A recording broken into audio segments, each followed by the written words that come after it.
नमस्कार, आप देख रहे हैं खबर भारती। साल 2012 के चुनावी घमासान में सबसे बड़ी जंग गुजरात और पहाड़ी प्रदेश हिमाचल के चुनावी नतीजे आ गए हैं। गुजरात में एक छत्र राज कर रहे नरेंद्र मोदी ने लगातार तीसरी बार अपने नेतृत्व में जबरदस्त जीत दर्ज की है। उन्होंने अब आलोचकों को भी बताया है कि वो करिश्माई क्यों कहे जाते हैं।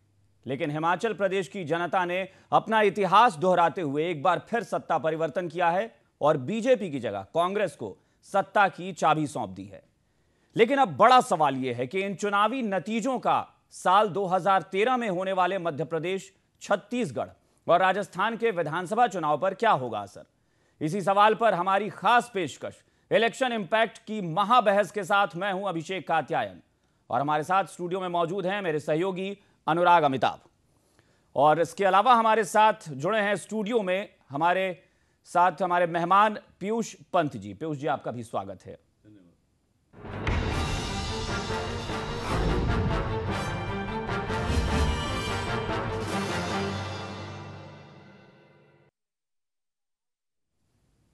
गुजरात और हिमाचल के नतीजों का क्या पड़ेगा मध्य प्रदेश, छत्तीसगढ़ और राजस्थान के चुनाव पर असर, अगले 1 घंटे हम इसी पर करेंगे महाबहस। इस दौरान हमारे साथ दिल्ली से राजनीतिक विश्लेषक पीयूष पंत जी हमारे साथ जुड़े हैं, भोपाल से वरिष्ठ पत्रकार शिव अनुराग पटेरिया जी, रायपुर से हमारे साथ हमारे मेहमान जुड़ेंगे। इसके अलावा इंदौर से कांग्रेस के प्रवक्ता शेख अलीम साहब हमारे साथ जुड़ गए हैं। जबलपुर से भी हमारे साथ हमारे मेहमान वरिष्ठ पत्रकार जुड़ेंगे। साथ ही तीनों राज्यों की राजधानी से हमारे संवाददाताओं से भी हम बात करेंगे। भोपाल से हमारे साथ जुड़ गए हैं अतुल पाठक, रायपुर से हमारे संवाददाता धीरेन्द्र गिरी गोस्वामी, जयपुर से दीपक गोस्वामी, इसके अलावा जबलपुर से अरविंद दुबे और इंदौर से एहतियाब शेख से हम बात करेंगे। लेकिन सबसे पहले एक नजर डालते हैं गुजरात के नतीजों पर।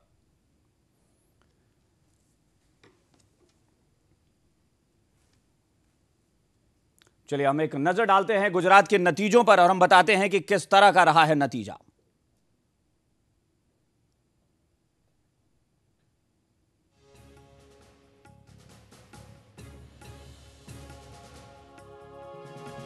गुजरात विधानसभा चुनाव की बात सबसे पहले। 2012 में विधानसभा चुनाव बीजेपी ने 115 सीटों पर कब्जा किया है, जबकि कांग्रेस के खाते में 61 सीटें गई हैं।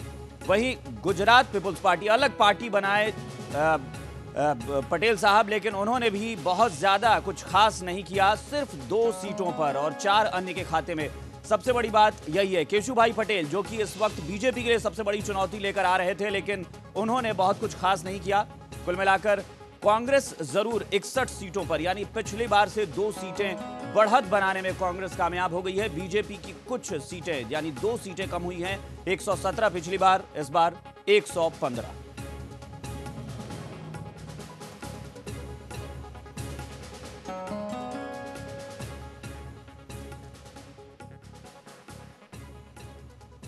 तो कुल मिलाकर गुजरात में बीजेपी का प्रदर्शन बढ़िया रहा है। 2 सीटें कम हुई हैं, लेकिन नरेंद्र मोदी एक बार फिर बहुमत के साथ सत्ता में वापस आ गए हैं। बात करते हैं हिमाचल प्रदेश की। हिमाचल प्रदेश के चुनावी नतीजों पर नजर डालते हैं। हिमाचल प्रदेश में बीजेपी ने 36 सीटें कांग्रेस को दे दी है इस बार, क्योंकि बीजेपी का नुकसान हो गया है। अन्य के खाते में सिर्फ 6 सीटें।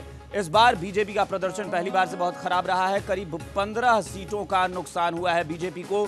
41 से घटकर बीजेपी इस बार 26 पर सिमट गई है, जबकि कांग्रेस ने यहां 36 सीटों पर बाजी मार ली है। कुल मिलाकर अगर देखें तो गुजरात और हिमाचल प्रदेश, इन दोनों चुनावी नतीजों का बहुत असर पड़ने जा रहा है। गुजरात में बीजेपी ने लगातार तीसरी बार चुनावी जीत दर्ज की है नरेंद्र मोदी के नेतृत्व में, जबकि अगर मुख्यमंत्री काल की बात करें तो लगातार चौथी बार नरेंद्र मोदी अब मुख्यमंत्री पद की शपथ लेंगे। वहीं हिमाचल प्रदेश में हमेशा से जैसा कि होता आया है, 5 साल बाद सत्ता परिवर्तन। तो हमारी बात होगी कि मोदी की इस जीत के आखिर क्या मायने हैं, इस जीत का क्या संदेश जाएगा, इसी पर हम इस वक्त बात करने जा रहे हैं। चलिए शुरुआत करते हैं। हमारे साथ हमारे मेहमान पीयूष पंत जी जुड़ गए हैं, उनसे बात करते हैं। पीयूष जी, आप मतलब गुजरात के चुनावी नतीजों पर अगर गौर करें, लगातार तीसरी चुनावी जीत है, क्या असर पड़ेगा इसका? बहुत क्या गहरा असर पड़ने जा रहा है राजनीति पर? हाँ, नहीं, निश्चित रूप से देखिए, जैसे कि एक ये संभावना लग रही थी, तमाम जो जिस तरह के सर्वेक्षण भी आ रहे थे जी। और हालांकि उसमें काफ़ी ज़्यादा बढ़त दिखाई जा रही थी भाजपा को, और ये उम्मीद करी थी जिस तरह से चुनाव प्रचार नरेंद्र मोदी ने किया था खुद को आगे रख के, तो शायद भाजपा कहीं आगे जाएगी और 124-24 के आसपास आएगी। लेकिन पिछले बार से भी आंकड़ा 2 का कम आया है, तो वो प्रभाव तो नहीं दिखाई दे रहा है। और साथ ही ये भी एक अटकलें लग रही थी कि क्या अब वो केंद्र की तरफ मुख करेंगे और एक प्रधानमंत्री की जो दावेदारी क्या वो अपनी दिखाएंगे जी। तो लेकिन निश्चित रूप से अब देखिए, राजनीति में प्रभाव तो पड़ेगा निश्चित रूप से, खासकर भाजपा की जो राजनीति है और जो 2014 की जो तैयारी है और जो चुनाव है उसको लेके। और मोदी क्या अब गुजरात से निकल के, हालांकि उन्होंने कहा कि मैं गुजरात में ही रहूंगा, और मजाक में उन्होंने कहा कि आप कहते तो मैं एक दिन के लिए दिल्ली चला जाऊंगा। हालांकि जनता जो थी आज जो वो भाषण दे रहे थे तो काफ़ी ये मांग हो रही थी दिल्ली दिल्ली दिल्ली दिल्ली। तो निश्चित रूप से देखिए, पहले से ये चर्चा चल रही थी कि क्या मोदी प्रधानमंत्री बनेंगे और 2014 में क्या होगा। लेकिन जो भाजपा का और हिमाचल में जो हार हुई है, ऐसा लग रहा था शायद कि जो है कांटे की टक्कर होगी, लेकिन वहां पे काफी अंतर से जो है कांग्रेस ने हटाया। अगर एक संदेश की बात करें कि इसका मैसेज क्या गया है नरेंद्र मोदी की जीत का? मैसेज ये गया है कि नरेंद्र मोदी ने जो विकास की बात करी है, आज की जनता निश्चित रूप से एक विकास ही चाहती है और उसी की बात अगर आप करते हैं तो वो आपके पक्ष में है। लेकिन दूसरा साथ में ये भी एक मैसेज जा रहा है कि जो भाजपा को इतनी सीट नहीं मिली जितनी की उम्मीद थी, कि जो ग्रामीण इलाका है वहां से संभवतः, अभी तो पूरा आकलन नहीं किया गया है, विश्लेषण किया जाएगा तो पता लगेगा, तो वहां से उनको जो है उतना सपोर्ट नहीं मिला है क्योंकि वहां विकास नहीं पहुंचा है। और ये एक संदेश ये है कि हाँ भाई, आप काम करोगे, विकास वाकई करोगे तो जो है जनता आपके साथ आगे आएगी। चलिए, हमारे साथ हमारे सहयोगी अनुराग अमिताभ भी हैं, तो अनुराग से भी एक बार पूछते हैं। अनुराग, अपने इस पूरी राजनीतिक जो जमात है, इसके हर कार्यकलाप पे आपकी नजर होती है, पूरा विश्लेषण करते हैं, आपको क्या लगता है नरेंद्र मोदी की यह जीत क्यों मायने रखती है बहुत ज्यादा? देखिए, सबसे पहले नरेंद्र मोदी की जीत के मायने रखने का सबसे बड़ा कारण इसे ये कह सकते हैं कि कांग्रेस का जो करिश्मा था, एक करिश्मा उन्होंने बना रखा था युवराज का या सोनिया गांधी का, वो इसमें टूटता हुआ नजर आया। अगर आप ध्यान दें तो कांग्रेस ने जो प्रचार किया वो पूरी तरीके से नेगेटिव कहा जा सकता है कि चुनाव प्रचार था। दूसरी बात, उन्होंने एक तरीके से अगर कंप्लीट वॉकओवर दिया है बीजेपी को, ये कहा जाए तो बिल्कुल गलत नहीं होगा, क्योंकि आप ध्यान दें कि युवराज और जो सोनिया गांधी हैं वो चुनाव के आखिरी समय में पहुंची, यानी कहीं ना कहीं जनता को यह भरोसा हो गया था कि कांग्रेस भी मान रही है कि वो सत्ता में नहीं आ रही है। हालांकि जैसा कि सर ने भी कहा, वोट परसेंटेज इस बार थोड़ा कम रहा है। पिछली बार 49 वोट के साथ बीजेपी ने अपनी सरकार बनाई थी, 117 सीटें थी। इस बार भले ही एक सीट कम हुई हो, लेकिन वोट परसेंटेज में मैं आपको बताऊं 47%, तकरीबन 2% का ये फासला, और ये बहुत बड़ा फासला है। दूसरी बात, अगर हम वोट की बात करें तो मोदी जी को इस इलेक्शन में जो 116 सीट्स हैं उसमें 115 सीट्स में उसको टोटल मोदी जी को मिले हैं 2 करोड़ 50 लाख वोट। 2 करोड़ 50 लाख वोट मिले, वहीं कांग्रेस को 2 करोड़ वोट मिले। मात्र 50 लाख वोट से हम समझ सकते हैं जो 61 से लेके 116 का जो 15 का जो गैप है वो करीबन 50 सीटों पे। लेकिन 3% की बढ़ोतरी हुई है, ये बहुत बड़ी बात है कि लगातार तीसरी बार चुनाव मोदी के नेतृत्व में और 3% वोट की बढ़ोतरी हुई है। एक बार फिर से हम बता दें कि इस महाबहस में तमाम लोग हमारे साथ जुड़ गए हैं, कई मेहमान हमारे साथ जुड़े हुए हैं। जो सारे लोग जुड़े हैं उसमें हम बता दें कि इस वक्त रायपुर से हमारे साथ छत्तीसगढ़ के गृह मंत्री ननकीराम कंवर जी जुड़ गए हैं। सीधे चलते हैं ननकीराम जी के पास। ननकीराम जी, स्वागत है इस महाबहस में आपका। और सबसे पहले तो यह बताएं कि नरेंद्र मोदी की इस जीत को आप किस तरीके से ले रहे हैं? देखिए, जिस तरह से गुजरात में उन्होंने इन 10 साल में जो विकास किया है वो निश्चित रूप से गुजरात के आम नागरिकों के हित में किया है जी। और विकास के साथ साथ एक उन्होंने विश्वास दिलाया वहाँ शांति व्यवस्था के लिए जी। इसके पहले जरूर क्या बोलते हैं, गोधरा कांड के नाम से उन पर लोगों ने आरोप प्रत्यारोप लगाने की कोशिश, केंद्र शासन ने सीबीआई जी शक्ति का उपयोग करने की भी कोशिश की, लेकिन उसके बावजूद भी उन्होंने जो काम किया है उस पर वहां के जनता जनार्दन ने उन पर विश्वास करके तीसरी बार चुना है और ज्यादा मत से चुना है जी। तो इसका कोई मैसेज आपको लगता है कि एक मैसेज गया है नरेंद्र मोदी की इस जीत का, कि जो लोग कहते हैं कि सत्ता विरोधी लहर होती है, एंटी इनकम्बेंसी जैसी बात होती है, वो सारी बातें बेमानी है, अगर एक अच्छा नेतृत्व हो तो जनता कई मौके देती है? देखिए, असफल नेतृत्व को मौका जनता देती है वो जनता की भलमनसाहत कह सकते हैं, लेकिन जी देते ऐसा मेरा मानना है जी। और जहां तक जो गुजरात में नेतृत्व दिया है, मैंने कहा ना कि वहां शांति व्यवस्था के साथ साथ विकास हुआ। आज वहां एक भी क्या बोलते हैं किसी तरह से किसी भी कौम में किसी भी संप्रदाय में सांप्रदायिकता की भावना पैदा नहीं हुआ। चलिए, यानी कुल मिलाकर आपको लगता है कि विकास वहां एक बहुत बड़ा मुद्दा रहा, जो कि अमूमन नहीं रहता। लेकिन हमारे साथ सारे मेहमान जुड़े हुए हैं, फिलहाल सबकी अपनी अपनी राय है, लेकिन आइए हम एक नजर डाल लेते हैं कि आखिर क्यों वापसी हुई नरेंद्र मोदी की, क्यों लौटे नरेंद्र मोदी। राज्य में ढांचागत विकास किया, ये 5 बड़ी बातें हम आपको बता रहे हैं। दूसरा, अंतरराष्ट्रीय निवेश बढ़ाया, रोजगार के लिए रास्ते खोले, हिंदुत्व के मुद्दे से किया किनारा। चौथी बात, जनता से जुड़ी योजनाओं का लोकार्पण हुआ। और 5वीं महत्वपूर्ण बात, कानून व्यवस्था में सुधार करके दिखाया नरेंद्र मोदी ने। पहला, राज्य में किया ढांचागत विकास। दूसरी बात, अंतरराष्ट्रीय निवेश बढ़ा, रोजगार के अवसर खुले, हिंदुत्व के मुद्दे से किया किनारा, जनता से जुड़ी योजनाओं का लोकार्पण और कानून व्यवस्था में सुधार। ये 5 अहम मुद्दे रहे, 5 अहम बातें रहीं जो नरेंद्र मोदी को सत्ता में लेकर वापस आई। यहां से चलिए हम रुख करते हैं इस वक्त जबलपुर से। इस वक्त हमारे साथ वरिष्ठ पत्रकार अजीत वर्मा जी जुड़ गए हैं।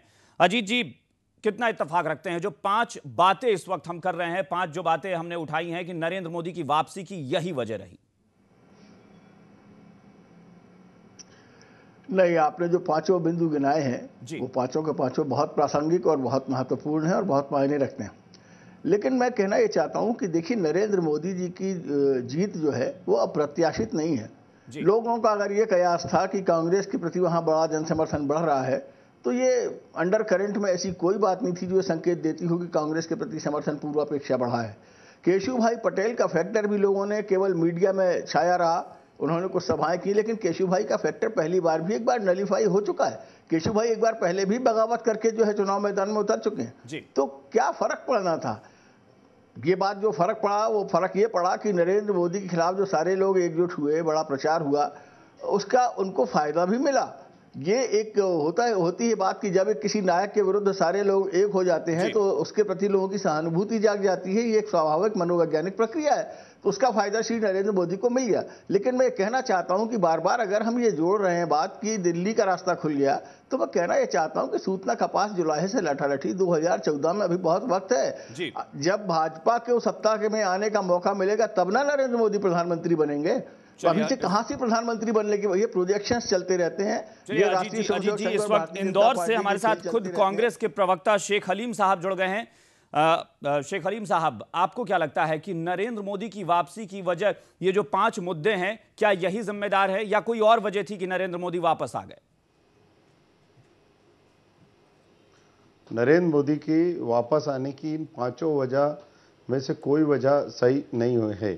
नरेंद्र मोदी के वापस आने की सबसे बड़ी वजह जो है, आप सभी मीडिया के साथियों ने जो प्रचार किया था कि नरेंद्र मोदी भविष्य के प्रधानमंत्री हैं, गुजरात की जनता उस भुलावे में आ गई कि हमारा गुजरात का एक व्यक्ति प्रधानमंत्री बन सकता है, और इस भुलावे में आकर गुजरात के लोगों ने उनको वोट कर दिया।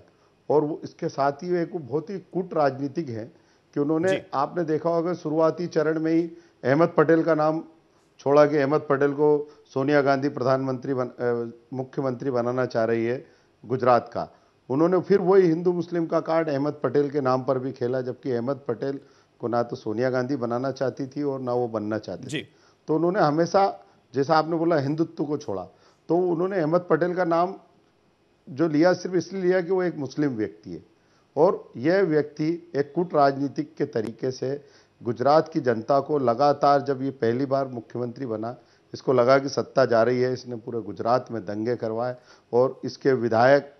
चलिए, आपको लगता है कि जनता को अपने तरीके से दिग्भ्रमित करके मोदी सत्ता में वापस आए हैं? हमारे साथ इस वक्त भोपाल से वरिष्ठ पत्रकार शिव अनुराग जी जुड़ गए हैं। शिव अनुराग पटेरिया साहब, ये जो 5 वजहें हमने गिनाई, वो आपको मुख्य वजह लगती है या इसके अलावा भी एक वजह और हो सकती है? आपको क्या लगती है?